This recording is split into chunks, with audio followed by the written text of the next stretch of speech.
Welcome students. आज हम BSc second year को रियल एनालिसिस में जो इनफाइनाइट सीरीज आप लोगों को पढ़ा रहे हैं उसका लास्ट लेक्चर बताएंगे। इस लेक्चर के बाद आप इनफाइनाइट सीरीज के सारे क्वेश्चन करने के लायक हो जाएंगे।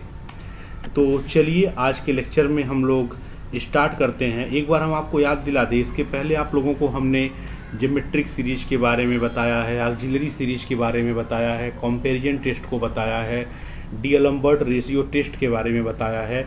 आज हम लोग पढ़ेंगे बड़ा ही इम्पॉर्टेंट, जिसका नाम है काशी-ज़ेनिथ रूट टेस्ट, और बड़ी ही इंटरेस्टिंग है। अभी आप थोड़ी देर में समझ जाएंगे कि काशी-ज़ेनिथ रूट टेस्ट कब लगता है और कैसे इसको हम लोग अप्लाई करते हैं, कैसे आप देखते ही पहचान जाएंगे इसको लगाना है। बड़ा अच्छा रिजल्ट देता है। पहले ज़रा समझ लिया जाए। देखिए, समेसन यूएन कोई पॉजिटिव टर्म का सीरीज दिया रहेगा। पॉजिटिव टर्म सीरीज मतलब आप समझ रहे होंगे, सीरीज के सारे टर्म में प्लस प्लस प्लस करके लिखा होगा, ठीक है। और जो भी यूएन होगा, U1 U2 U3 सब पॉजिटिव नंबर्स होंगे। तो सपोज कर लिया है पॉजिटिव टर्म्स का सीरीज है। अब आप क्या करिएगा, यहाँ जो वैल्यू यूएन दिख रही है ना, यूएन या एन जो भी कह लीजिए, उसी टोटल के पावर 1/n करिएगा। क्या करिएगा, टोटल के पावर 1/n, और लिमिट लगा दीजिएगा n टेंस टू इनफाइनाइट। बड़ा सिंपल सा फार्मूला है। यहाँ जो भी यूएन दिखेगा उसी के पावर 1/n करिएगा और लिमिट लगा दीजिएगा n टेंस टू इनफाइनाइट। आपको कोई एक फाइनाइट वैल्यू यल आ गया, ठीक है। अभी जो वैल्यू आया, अगर इसकी वैल्यू 1 से छोटी आएगी तो कह दीजिएगा ये सीरीज आपका क्या होगा, कन्वर्जेंट होगा, ठीक है। अगर ये वैल्यू 1 से बड़ी आएगी तो कह दीजिएगा क्या होगा, डाइवर्जेंट होगा। अब देखिए, आप लोगों के सामने एक बड़ी समस्या आ जा रही होगी कि कई सारा टेस्ट है, कभी कन्वर्जेंट कभी डाइवर्जेंट। आप एक टेबल बना लीजिएगा, एक कॉपी पर नोट कर लीजिए कि कौन यल के ग्रेटर देन 1 के लिए, कौन लेस देन 1 के लिए कब कन्वर्जेंट होता है, कब डाइवर्जेंट होता है। एक बार आप देखेंगे तो बड़ा अच्छा से आपको पैटर्न भी दिख जाएगा। एक कन्वर्जेंट वाला मामला बिल्कुल वही वाला मामला है जो आपका ज्योमेट्रिकल सीरीज में था। वहाँ भी जब आर की वैल्यू लेस देन 1 था तो कन्वर्जेंट था।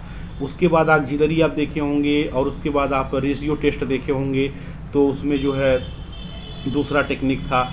मतलब जो भी आप एक अपना पैटर्न बना लीजिएगा, कैसे आपको याद करना है, आप आसानी से समझ पा रहे होंगे मेरी बात। तो इस क्वेश्चन में करना क्या है, यूएन के पावर 1/n लगाएंगे, आपकी वैल्यू यल आएगी। अगर यल 1 से छोटी आएगी तो कह देंगे सीरीज कन्वर्जेंट है, और 1 से बड़ी आएगी तो कह देंगे डाइवर्जेंट है। अगर लक बाई चांस आपने इसको सॉल्व किया और आंसर आपका 1 आ गया तो आप कोई भी डिसीजन नहीं ले पाएंगे कि कन्वर्जेंट होगा कि डाइवर्जेंट होगा।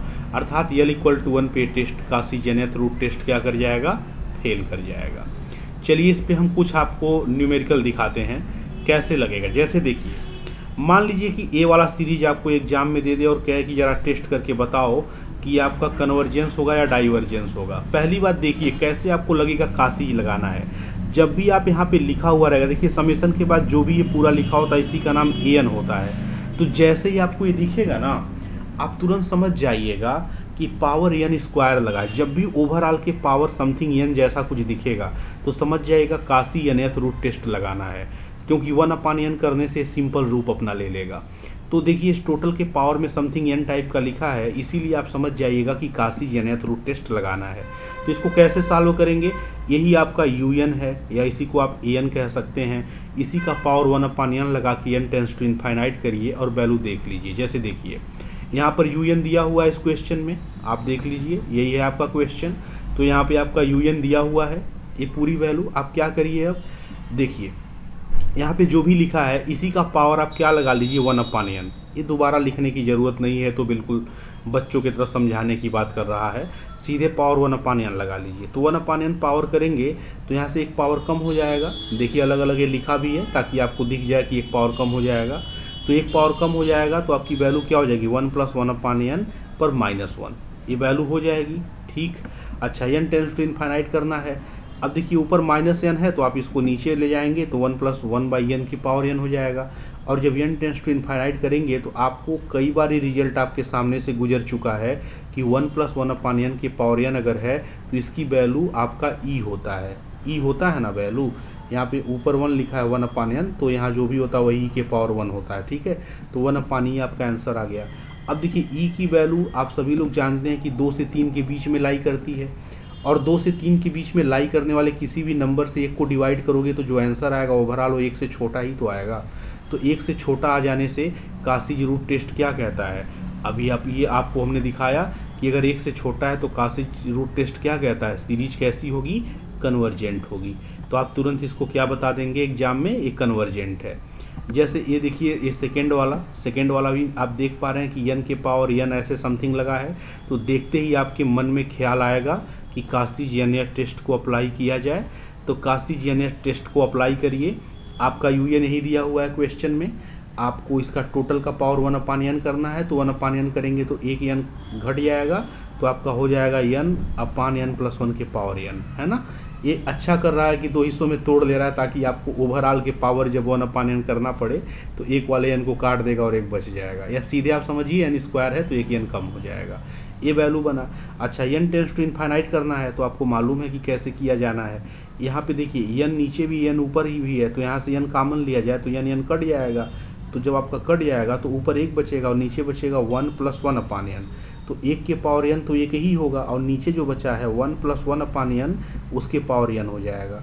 और इसकी वैल्यू आप जानते हैं e होता है तो 1/e फिर <1, इसीलिए आपका कासीज रूट टेस्ट के द्वारा ये तय हो गया कि जो आपका ये जो दूसरा वाला सीरीज दिया है ये भी कैसा होगा? कन्वर्जेंट होगा। ठीक है, बड़ा आसान सा क्वेश्चन रहा। एक और देखिए एग्जाम्पल, बड़ा ही इंटरेस्टिंग एग्जाम्पल है। आपको टेस्ट करना है कन्वर्जेंस ऑफ द सीरीज, इस सीरीज के बारे में। तो इस सीरीज को देख करके आपका UN साफ साफ नहीं दिया है, तो इस सीरीज को देख करके आपको UN लिखना पड़ेगा। जैसे देखिए, पहले टर्म में 2 लिखा है, दूसरे टर्म में 3 लिखा है, तीसरे टर्म में 4 लिखा है। तो बताइए n टर्म में क्या लिखेगा? एक ज़्यादा चल रहा था ना तो n+1 लिख दिया। पहले टर्म में नीचे 1 है, यहाँ भी 1 है। दूसरे टर्म में देखिए दोनों जगह 2 है, तीसरे में 3 है। तो बताइए nth में क्या होगा? आपका nth में यहाँ पे n हो जाएगा। ठीक है, और माइनस यहाँ देखिए, जैसे यहाँ पर देखिए 2 का स्क्वायर था, मतलब यहाँ पे n+1 के पावर n+1 रहेगा। जैसे यहाँ 3 के पावर 3 है, 4 के पावर 4 है, तो वैसे ये वाला पहला टर्म हो गया। अच्छा, यहाँ 2 की जगह n+1 हो गया और नीचे 1 लिखा है, मतलब यहाँ पर n हो जाएगा। मेरी बात ध्यान से समझिएगा, पैटर्न कैसे आपने देखा। पहला टर्म है तो 1 का स्क्वायर, तो आप समझ पा रहे हैं यहाँ पे। फिर 2 का स्क्वायर, मतलब ऊपर एक ज़्यादा चल रहा है। ठीक है, और ये जो पावर जो लगा है वो भी एक ज़्यादा ही लगा है पहले टर्म में। देखिए यहाँ पे ऐसे, तो n+1 इसीलिए नीचे ऊपर दोनों है, तो 2/1 का स्क्वायर कर ही सकते हैं। ऐसे यहाँ 3/2 का होल क्यूब कर ही सकते हैं, है ना। तो इस टाइप से ये पैटर्न देखते हुए इसको लिख लिया है। पहले टर्म में -1 है, दूसरे में -2 है, तीसरे में -3 है, तो इसमें क्या हो जाएगा? ओवरऑल के पावर -n। तो यहाँ से इसको देखते हुए स्टैंडर्ड nth टर्म लिख लिया गया है। जब nth टर्म लिख लिया तो आपका लक्ष्य क्या होगा? UN के पावर 1/n लगाना, फिर ये लिमिट निकालना। तो इसके पावर 1/n जरा लगाइए। तो चलिए, जब लगाएंगे तो ये वाला n देखिए कट जाएगा, तो आपका आंसर क्या बचेगा? -1। तो ओवरऑल के पावर -1 हो गया। अब अंदर थोड़ा सिंप्लीफाई करिए, इस n+1/n को आप कॉमन ले लीजिए। जब कॉमन लेंगे तो ओवरऑल के पावर -1 है, तो कॉमन लेते समय -1 रहेगा।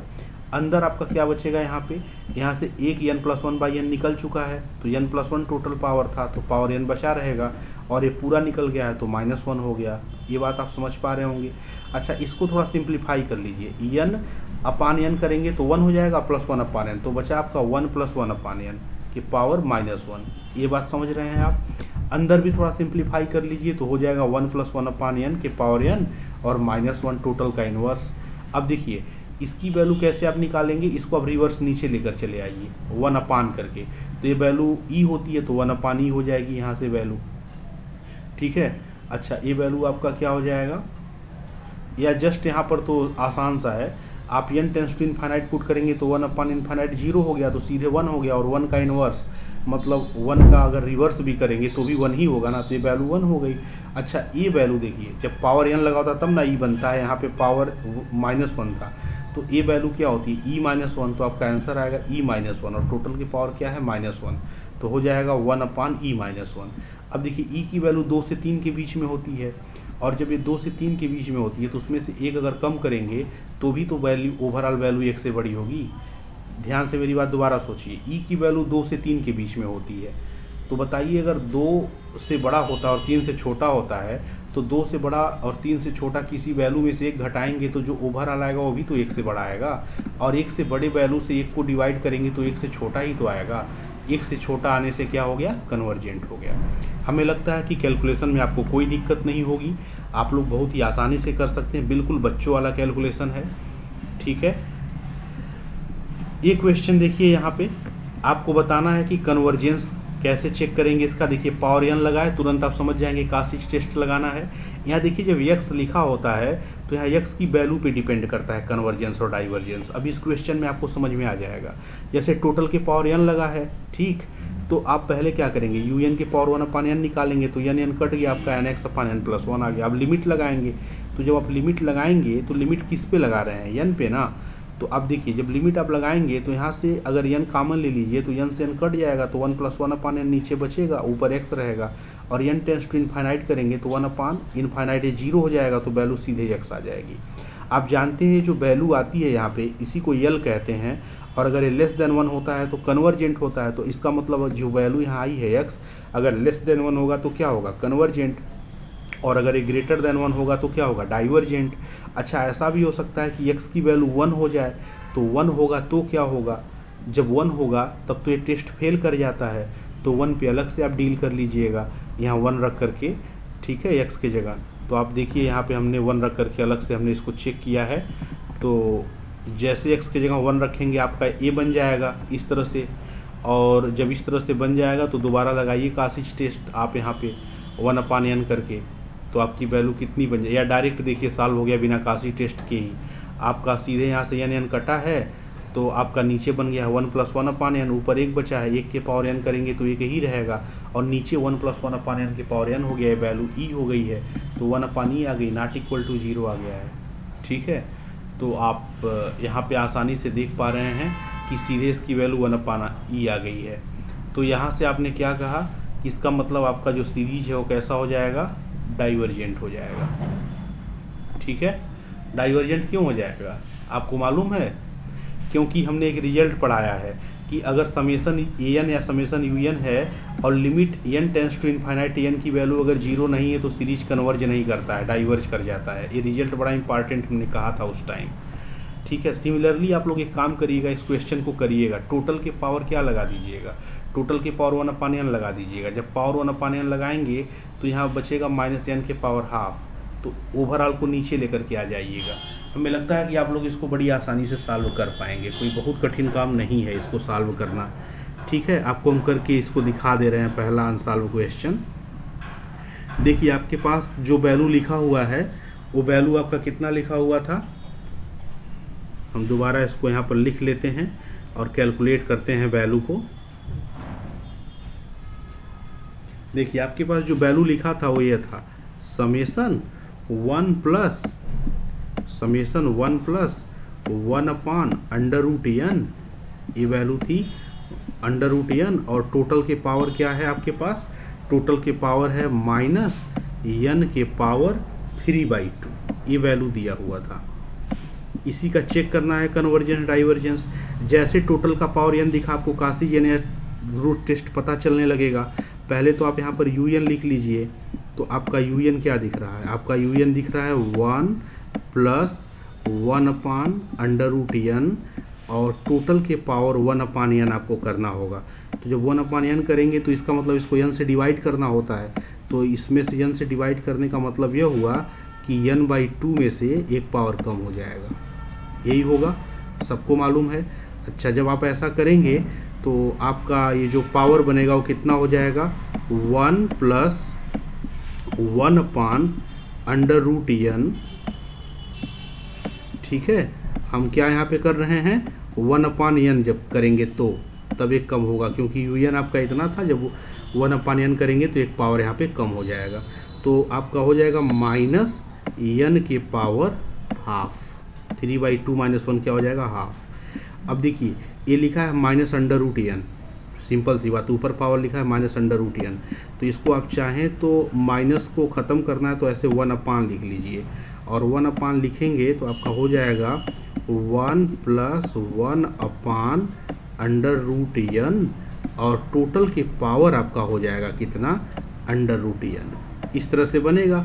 ये आपकी वैल्यू आ गई un के पावर 1/n का। अब आपको करना क्या होता है, लिमिट लगाना होता है। कासी जेनेथ रूट टेस्ट में क्या करते हैं, लिमिट लगाते हैं, n टेंस टू इनफाइनाइट, और यहाँ पे क्या लिखेंगे आप, un, और यू एन के पावर कितना हो जाएगा 1/n। तो यहाँ से आप जब वैल्यू निकालेंगे तो आपका यहाँ पे भी लिमिट लगेगा, तो यह हो जाएगा आपका limit n tends to infinite, और आपकी इधर वैल्यू जो भी है यहाँ पे लिखा हुआ यही वाली पूरी वैल्यू रहेगी सामने। ठीक है, कितनी वैल्यू 1/1 प्लस 1/√n, और टोटल के जो पावर है आपका वो कितना है √n है। ठीक है, इसी में आपको लिमिट लगाना है। तो देखिए जो वैल्यू दिख रहा है 1 + 1/√n के पावर √n, जब n टेंस टू इनफाइनाइट होगा तो इसकी वैल्यू e होती है, तो आपका हो जाएगा 1/e।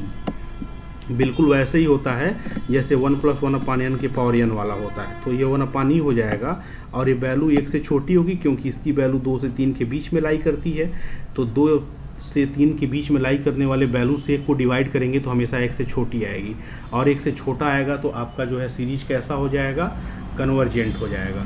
तो इसका मतलब आपका ये दिया हुआ सीरीज क्या हो जाएगा, कन्वर्जेंट हो जाएगा। तो हमें लगता है कि आप इसी तरह से काफ़ी चेक कर सकते हैं और किसी को कोई दिक्कत नहीं होगा, तो आप लोग ऐसे ट्राई करेंगे। ऐसे इसमें क्या करिए 2 के पावर -n -1 के पावर -n लिखा है, तो 2 के पावर -n लिख लीजिए और इनटू कर दीजिए 2 के पावर, फिर माइनस इंटू -1 के पावर n कर दीजिए। इसको आप लोग खुद सॉल्व करिएगा, टोटल के पावर 1/n लगाइएगा, बड़ा अच्छे से सॉल्व हो जाएगा। बड़ा ही आसान सा प्रश्न है, कोई डिफ़िकल्टी नहीं होगी, और ये भी बिल्कुल वैसे ही लगेगा। तो जितना आप ट्राई कर पाइएगा कर लीजिएगा। ठीक है, हम ये जो PDF है इसको टेलीग्राम ग्रुप पे भेज देंगे। इसके बाद देखिए कासिज टेस्ट तो आप लोगों ने पढ़ लिया कि कासिज टेस्ट तब अप्लाई करते हैं जब आपका पावर कैसा दिखेगा, ऐसे एन टाइप का दिखेगा। अब हम लोग एक नया टेस्ट देखेंगे, इस टेस्ट का नाम है राबीज टेस्ट। तो अब हम लोग राबीज टेस्ट देखते हैं क्या होता है राबीज टेस्ट। देखिए राबीज टेस्ट में करते क्या है, जैसे यूएन कोई पॉजिटिव टर्म का सीरीज है, तो कई बार मान लीजिए कि जब यूएन पॉजिटिव टर्म का सीरीज है, आपने डीएलम्बर्ट रेशियो टेस्ट लगाया, आपने देखा 1 पे फेल कर जाता है, कासिज भी 1 पे फेल कर जाता है। तो ऐसी सिचुएशन में कभी मान लीजिए लक बाई चांस कासी भी फेल कर गए और डीएलम्बर्ट रेशियो टेस्ट भी फेल कर गया, कंपैरिजन से भी नहीं हो रहा है, तो कई बार ऐसा देखा गया कि आप क्या करिए कि यहाँ पे जो यूएन लिखा है उस यूएन को लिखिए और UN+1 को लिखिए। UN+1 कहाँ से मिलेगा, इसी यूएन में जहाँ जहाँ n रहेगा उसको n+1 से बदल दीजिएगा। फिर इसमें से क्या करिएगा, जब ये रेशियो निकल जाए इसमें से -1 करिएगा और ओवरऑल में n को मल्टीप्लाई करिएगा और लिमिट ले लीजिएगा n टेंस टू इनफाइनाइट। तो वैल्यू अगर यल आए और यल की वैल्यू 1 से बड़ी हो तो कन्वर्जेंट कह दीजिएगा, 1 से छोटी हो तो डाइवर्जेंट कह दीजिएगा, और यल इक्वल टू 1 आएगा तो फिर फेल कर जाएगा। तो बिल्कुल राबीज टेस्ट ऐसे लग रहा है कि जैसे राबीज ने प्योरिफिकेशन किया है रेशियो टेस्ट का। रेशियो टेस्ट में केवल ये टर्म होता था, तो राबी आए होंगे तो इसमें से 1 माइनस किए होंगे और n को मल्टीप्लाई किए होंगे और वैल्यू यल आई होगी। ऐसे एट रैंडम नहीं कर दिए हैं, इसका प्रूफ भी है। तो चूंकि हम प्रूफ नहीं कराएंगे, आपका MCQ है, अदरवाइज हम इसका प्रूफ बताते कि कैसे इन्होंने इस तरह से सोचा है। तो बस आप रिजल्ट जानिए कि ये वैल्यू आप कैलकुलेट करिएगा, UN/UN+1 -1 ओवरऑल में n से मल्टीप्लाई करके ओवरऑल के सामने n टेंस टू इनफाइनाइट लगाइएगा और वैल्यू यल आएगी। अगर ग्रेटर देन आया तो कन्वर्जेंट, लेस देन 1 आया तो डाइवर्जेंट। हमने कई बार कहा जहां आप पढ़ाई करते हैं टेबल पे या दीवार पे, ये जो कन्वर्जेंट डाइवर्जेंट के रिजल्ट हैं अलग अलग टेस्ट में, इसको कहीं नोट कर लीजिए ताकि आपको याद करना आसान रहे। ठीक है, चलिए। अच्छा, हम इस पे बहुत न्यूमेरिकल नहीं बता रहे हैं, आप वंदना प्रकाशन के बुक में या किसी भी बुक में, जो भी बुक आपके पास अवेलेबल होगा उस बुक में आप राबीज टेस्ट पे 1-2 न्यूमेरिकल करिएगा, ये वाली वैल्यू कैलकुलेट करिएगा, लिमिट लगाने आता है, और जो भी वैल्यू आएगी ग्रेटर देन या लेस देन आप देख करके डिसाइड कर लेंगे। इसीलिए हम इस पर ज़्यादा जो है मेहनत नहीं कर रहे हैं। इसके पहले तक हमने जो पढ़ा है MCQ में वहाँ तक काफ़ी इंपॉर्टेंट है, क्योंकि यहाँ तक आगे बढ़ने में टाइम ज़्यादा लग जाता है। तो हमें लगता है जहाँ तक उम्मीद है उतने में ही हो जाएगा। एक टेस्ट है लॉगरिथमिक टेस्ट, इसको भी हम लगे हाथ बता देते हैं। इसमें क्या है कि जैसे कि कई बार आपका हो सकता है कि रेशियो डीएलम्बर्ट रेशियो टेस्ट फेल कर जाए, कंपैरिजन भी फेल कर जाए, राबीज भी फेल कर जाए, कासी nth रूट टेस्ट भी फेल कर जाए। तो जैसे रेशियो में UN/UN+1 निकाला गया था, तो लॉगरिथमिक टेस्ट में क्या किया गया, इसी का लॉग ले लिया गया और n से डिवाइड कर दिया, n से मल्टीप्लाई कर दिया गया है। देखिए राबीज ने क्या किया था, राबीज ने रेशियो में से 1 घटाया था और n से मल्टीप्लाई किया था, और लॉगरिथमिक ने क्या किया, लॉगरिथमिक ने क्या किया कि लॉग ले लिया और n से मल्टीप्लाई कर दिया। अब यहाँ पे जो वैल्यू आएगी ग्रेटर देन आया तो कन्वर्जेंट, लेस देन 1 आया तो डाइवर्जेंट, और कोई डिसीजन आप नहीं ले पाएंगे L इक्वल टू 1 पे। एक आपको सब में समानता दिख रही होगी, जैसे देखिए इन दोनों टेस्ट में सेम समानता दिख रही है कि आपका L ग्रेटर देन 1 पे कन्वर्जेंट है, डाइवर्जेंट है लेस देन 1 पे। यहाँ भी देखिए बिल्कुल वही है, ग्रेटर देन 1 पे कन्वर्जेंट है, लेस देन 1 पे डाइवर्जेंट है। और यही ऑक्सिलरी सीरीज में भी था, P ग्रेटर देन 1 पे कन्वर्जेंट था, लेस देन इक्वल टू 1 पे डाइवर्जेंट था, है ना। वहाँ लेस देन इक्वल टू पे ऑक्सिलरी में डाइवर्जेंट था, यहाँ L इक्वल टू 1 पे फेल कर गया है। तो इस तरह से आप देख पा रहे हैं, और रेशियो टेस्ट को भी आप सबको एक साथ देख सकते हैं। तो जानते हैं आप इन रिजल्ट को इसलिए याद कर लीजिए, एग्जाम में सीधे पूछेगा कि अगर ऐसा सीरीज है और इसकी वैल्यू L आ गई, L अगर लेस देन 1 है तो कैसा होगा, 4 ऑप्शन में दे देगा। तो सीधे रिजल्ट अगर आप याद किए रखेंगे ना तो कई बार रिजल्ट पे ही MCQ बन जाएगा। तो इसीलिए आप इन दोनों रिजल्ट्स को याद कर लीजिए, इसीलिए हम आपको बता रहे हैं, ठीक है। बड़ा इंटरेस्टिंग रिजल्ट्स हैं, ज़रूर याद रखिएगा। एक देखिए ये बड़ा इंपॉर्टेंट सा ऑक्सिलरी सीरीज है जो अलग टाइप का है, 1/n इंटू log n के पावर p। यहाँ p की जगह कोई भी वैल्यू दे सकता है एग्जाम में। अगर ग्रेटर देन 1 वैल्यू यहाँ दिया रहेगा तो सीधे आप ये जो भी सीरीज दी रहेगी आप टिक मारिएगा कन्वर्जेज, ठीक। और अगर value less than equal to 1 रहेगी तो सीधे आप टिक मारिएगा डाइवर्जेंट। बिल्कुल वैसा ही है जैसे ऑक्सिलरी सीरीज थी, क्योंकि वहाँ भी p की value less than equal to 1 पे डाइवर्जेंट था और ग्रेटर देन 1 पे कन्वर्जेंट था। तो बिल्कुल आपका n log n के पावर p एक इम्पॉर्टेंट टाइप का, एक अलग टाइप का ऑक्सिलरी सीरीज है।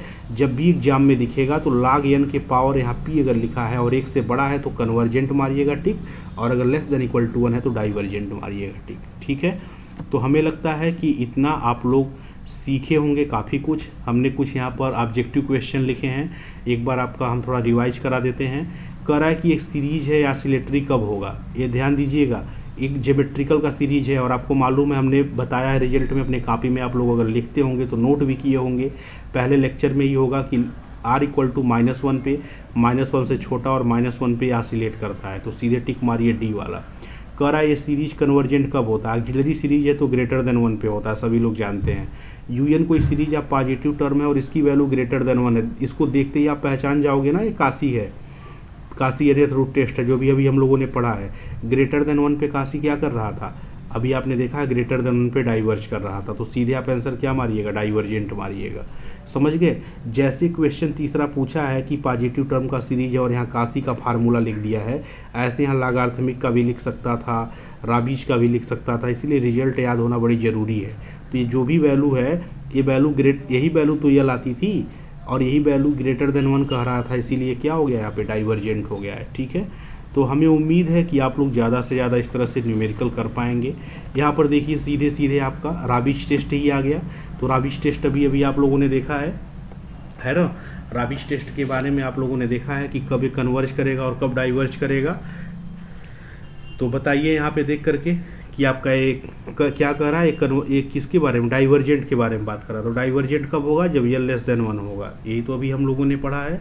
तो जब L लेस देन 1 होगा तो डाइवर्जेंट होगा, तो ये आप आंसर मार दीजिए। इसके बारे में कह रहा है डाइवर्जेंट कब होगा, जब लेस देन इक्वल टू 1 होगा, अभी हम लोगों ने इसको भी पढ़ा है। फिर इसमें कह रहा है सीरीज कैसी होगी, यहाँ पे जब P के बारे में कुछ कहा नहीं है तो हम कुछ कह ही नहीं पाएंगे कैसी होगी। चलिए इस टाइप का क्वेश्चन आप कर ही सकते हैं, रेशनलाइजेशन करके हमने बताया है, इसको भी आप कर सकते हैं, इसका nth टर्म लिखते हुए, सबको मालूम है, ठीक है। आप ट्राई करिएगा, इसको भी आप लोग ट्राई करिएगा, ठीक है। 1/n के पावर 3/4 है, तो बिल्कुल P की वैल्यू 3/4 है। 3/4 मतलब 1 से छोटी वैल्यू होती है, 1 से छोटे होने के कारण डाइवर्जेंट हो जाएगा। तो बहुत सारे सीरीज को आप देखते ही टिक मार सकते हैं, आप लोग ट्राई करिएगा। Best of luck. Infinite series इसी के साथ समाप्त हो गया। कल हम आप लोगों को रीमान इंटीग्रेशन के बारे में कुछ बताएंगे और कुछ लिमिट कंटिन्यूटी भी बता देंगे। तो इतना आप लोग पहले रेडी करिए, फिर हम लोग आगे बढ़ेंगे। इनफाइनाइट सीरीज इसी के साथ